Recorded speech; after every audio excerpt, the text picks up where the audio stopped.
দুধ খারাপ হয়ে দই হয়ে যায়, আর দই দুধের চেয়েও মূল্যবান। দই যদি আরও খারাপ হয় তাহলে পনির হয়ে যায়, আর পনির দুধ এবং দই উভয়ের চেয়ে বেশি মূল্যবান। আঙ্গুরের রস গাজন প্রক্রিয়ায় পচিয়ে ওয়াইনে রূপান্তরিত করা হয় এবং ওয়াইন আঙ্গুরের রসের চেয়েও বেশি মূল্যবান। ক্রিস্টোফার কলম্বাস একটি নেভিগেশন ত্রুটি করেছিলেন, তাই তিনি আমেরিকা আবিষ্কার করতে পেরেছিলেন।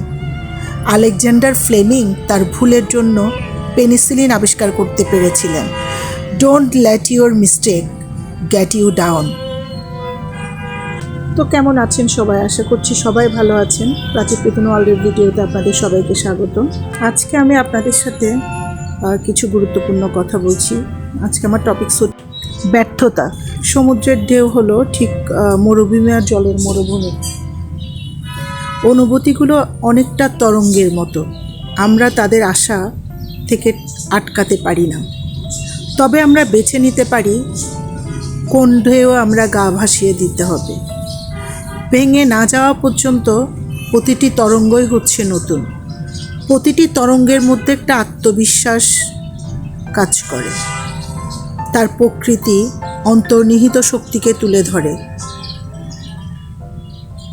ঢেউয়ের মতো যখন আপনি বিশাল হতে শিখবেন, তখন দেখবেন আপনার জীবনটা কতটা মসৃণ হয়ে যায়। আপনি যদি সমুদ্রের ধারে বসবাস করার জন্য জায়গা পান, তাহলে আপনি মনে করবেন আপনি যথেষ্ট ভাগ্যবান। বারবার ঢেউ দেখার জন্য সময় বের করে নেবেন। প্রতিটি ঢেউ যতটা শক্তিশালী হয়ে উঁচুতে উঠুক না কেন, একটা না একটা সময় ঠিক ভেঙে পড়বে ও মাটিতে লুটিয়ে যাবে। জীবনের ক্ষেত্রেও তাই।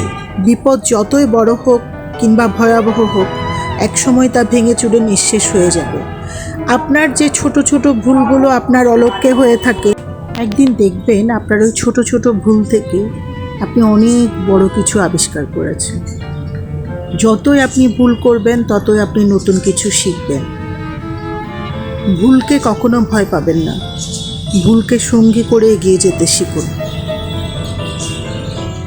আপনাকে অবশ্যই বর্তমানে বাস করতে হবে। প্রতিটি তরঙ্গে নিজেকে অনুসন্ধান করতে হবে। প্রতিটি মুহূর্তে নিজের অনন্তকাল খুঁজে পেতে হবে। তো সবাই ভালো থাকবেন, সুস্থ থাকবেন, প্রাচী পিতন ওয়ার্ল্ডের সাথে থাকবেন। বাই বাই সবাইকে।